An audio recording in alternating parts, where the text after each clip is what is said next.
इस समय एक्सक्लूसिव बातचीत करने के लिए जुड़ रहे हैं केंद्रीय मंत्री हरदीप पुरी। हरदीप जी, आपका अभिनंदन है न्यूज 18 पर। आज का ये इंटरव्यू थोड़ा अलग है क्योंकि हर बार आपसे मैं सवाल करता हूं, लेकिन आज मैं वो सवाल पूछ रहा हूं जो राहुल गांधी लंदन में बैठ के उठा रहे हैं। वो कह रहे हैं कि देश में ना तो मीडिया की आजादी बची है, ना ही न्यायपालिका की यानी कोर्ट्स की, और ना ही इलेक्शन कमीशन की यानी चुनाव आयोग की। देखिए, राहुल गांधी जी बहुत बहुत इंटरेस्टिंग चीजें कह जाते हैं। वो लोग कह रहे हैं कि डेमोक्रेसी भारत में शायद डेमोक्रेसी नो लॉन्गर एग्जिस्ट्स। तो मैं उनको दो तीन चीजें याद करवाना चाहता हूं जी। हमारे इतिहास में 1947 से लेके एक ही ओकेजन है जब फ्रीडम ऑफ स्पीच और सिविल लिबर्टीज जो हैं वो सस्पेंड कर दिए गए थे। वो था जून 1975 में, जब उनकी ग्रैंडमदर ने भारत में इमरजेंसी डिक्लेयर की। उसके अलावा मुझे कोई इंसिडेंट पता नहीं है जब कि कॉन्स्टिट्यूशनली जो गारंटीड फ्रीडम ऑफ स्पीच और सिविल लिबर्टीज हैं they had been suspended. Number one. Rahul Gandhi ji कहते हैं कि वो बोल नहीं पाते क्योंकि यहां पे उनकी आवाज सुननी नहीं जाती है। जब माननीय महामहिम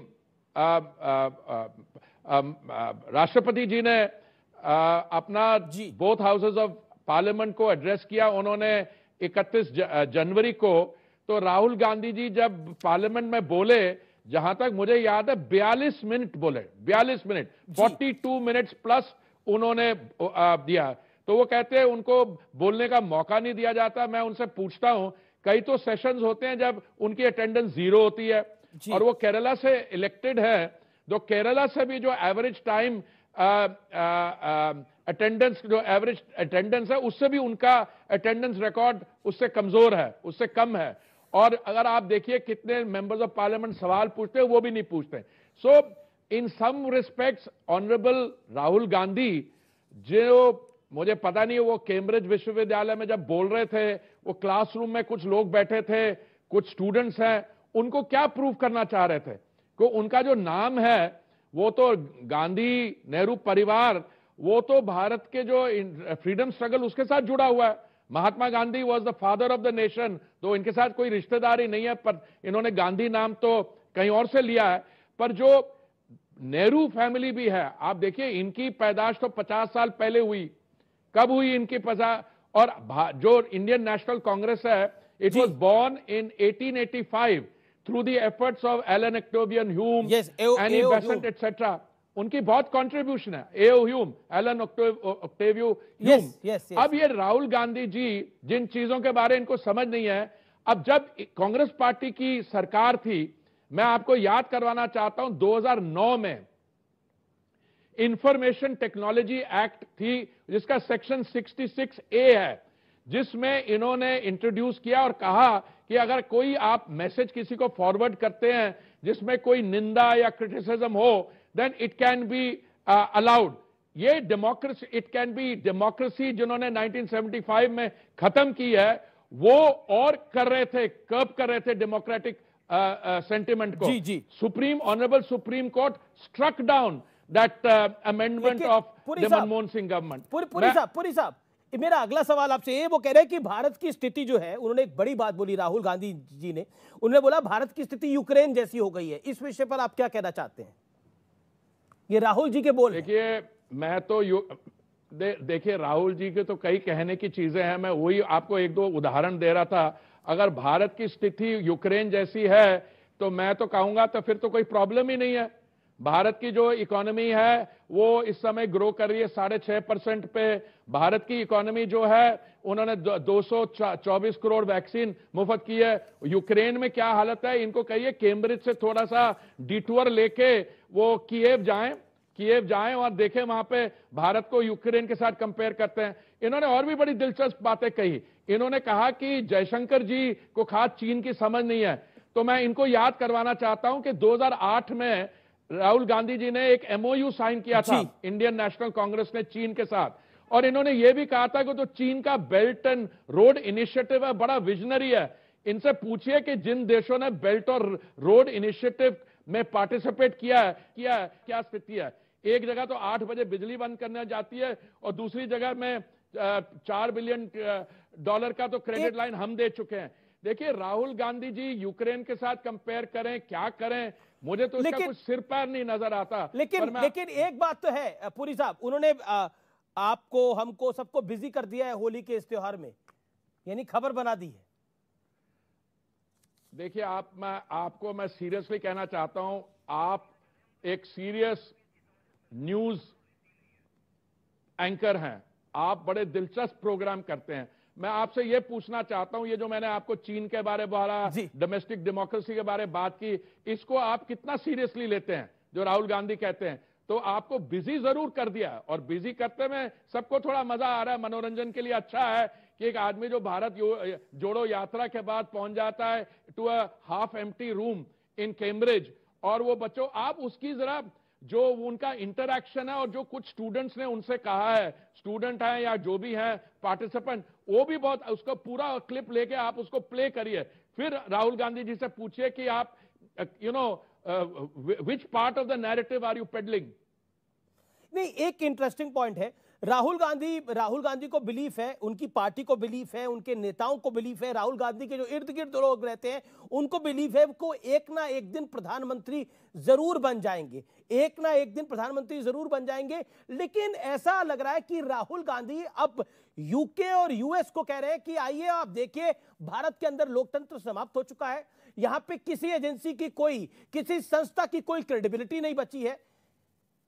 इस विषय को आप कैसे देखते हैं? देखिए, बिकॉज उनकी पार्टी उनको एक प्रधानमंत्री के रूप में देखती है आने वाले भविष्य में। हर एक डेमोक्रेसी में तो हर एक आदमी की ये जो एस्पिरेशन है, उनकी एस्पिरेशन, कोई प्रधानमंत्री बनना चाहेगा, कुछ, मैं उसको, I respect that, but I would also say कि आप अपनी जो पॉलिटिकल फेलियर है और फ्रस्ट्रेशन है, इस समय दोनों लोकसभा और राज्यसभा में मिला के उनके 100 का आंकड़ा नहीं पहुंचता, उनके they don't have 10% of the seats in the Lok Sabha, तो इनको कैम्ब्रिज यूनिवर्सिटी में जाके कि भारत में डेमोक्रेसी फेल हो गई है, उसका भाषण देने के बजाय यहां पे आके थोड़ा ग्राउंड लेवल पे थोड़ा काम करें, तो मैं समझता हूं कि उसमें उनको ज्यादा लाभ मिलेगा। वो प्रधानमंत्री बनेंगे नहीं बनेंगे ये तो भारत के, लेकिन वो कह रहे हैं कि उनको भारत की यूनिवर्सिटियों में बोलने नहीं दिया जाता, इसलिए उनको कैम्ब्रिज में जाके बोलना पड़ रहा है, क्योंकि आप उनको मौका नहीं दे रहे। मैंने बोला, सांसद में तो हमने 42 मिनट उनका भाषण सुना, 42 मिनट, और जब सरकार की तरफ से जवाब आता है तो राहुल गांधी जो चले जाते हैं कहीं, हाउस में बैठे नहीं होते हैं। देखिए, इनकी जो हरकतें हैं वो बहुत अच्छी तरह रिकॉर्ड हो रही हैं। आपको याद है, एक बार कैबिनेट ने एक ऑर्डिनेंस अप्रूव किया था, राहुल गांधी जी उस समय देश के बाहर थे, उन्होंने वो ऑर्डिनेंस एक पत्रकार सम्मेलन में सबके सामने उसको फाड़ दिया। तो ये आपको, मेरे को याद करें, ये वही हैं जिन्होंने 1975 में इमरजेंसी डिक्लेयर की है जी, और ये वही हैं जिन्होंने 2008 में चीन के साथ एक मेमोरेंडम ऑफ अंडरस्टैंडिंग किया है। ये अभी कह रहे हैं चीन के साथ ये हो गया। चीन के साथ नीति किसने बनाई है? इनकी सरकार ने बनाई है। और 1947 से लेके अर्ली 1960s में क्या हुआ, फिर इन्होंने गए, ये वहां पे गए। तो देखिए, इसमें थोड़ा सीरियस इंट्रोस्पेक्शन करना चाहिए। और कह रहे बेल्ट एंड रोड इनिशिएटिव बड़ी अच्छा इनिशिएटिव है। अब देखिए तो सही, उन देशों में जहां बीएनआर इनिशिएटिव इंप्लीमेंट हुआ, उन देशों की क्या हालत हो गई है। Countries have had to pawn off their territory. एक सवाल मंत्री जी मैं आपसे दिल की गहराइयों से पूछना चाहता हूं, और बड़ा महत्वपूर्ण सवाल है। राहुल गांधी के स्टांस में एक बदलाव आया है, पहले जो ढके छुपे बात होती थी अब वो ओपन नहीं होने लगी है। राहुल गांधी खुलकर विदेशी जमीन पर कह रहे हैं कि भारत में लोकतंत्र की कमी है, भारत में इन्वेस्टमेंट को लेकर भी उन्होंने बड़े सारे सवाल खड़े करे। इसके साथ साथ उनको ऐसा लगता है चाइना में ज्यादा सद्भाव है, भारत में कम सद्भाव है। क्या आपको लगता है ये जो चेंज ऑफ गार्ड है राहुल गांधी का, ये क्यों है भारत जोड़ो यात्रा के बाद?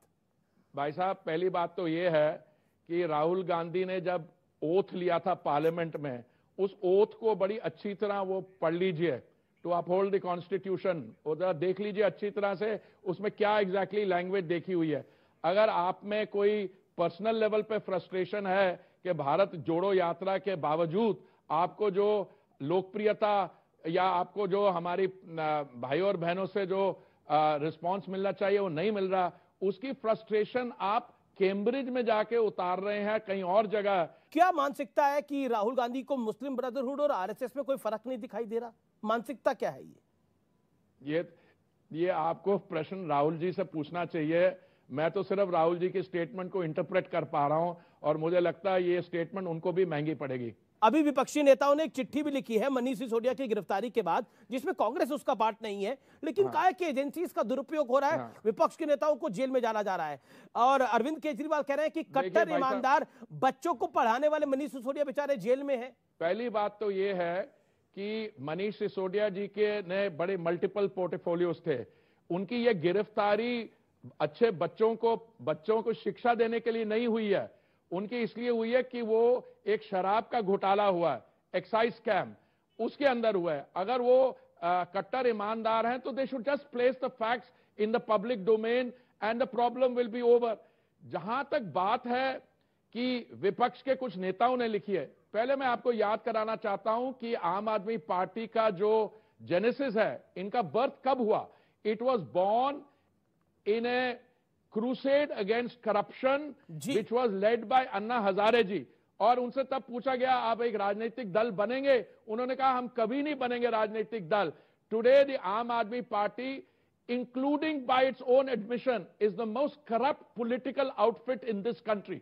आप देख लीजिए क्या हो रहा है, अब कहां पे क्या हो रहा है और क्यों ये चीजें ये रोज रोज बाहर आ रही। अगर कांग्रेस पार्टी उनका साथ देती है नहीं देती है, that's besides the point. अगर कोई और ऑपोजिशन है, the fact that you are an opposition leader does not give you a immunity from prosecution for corruption.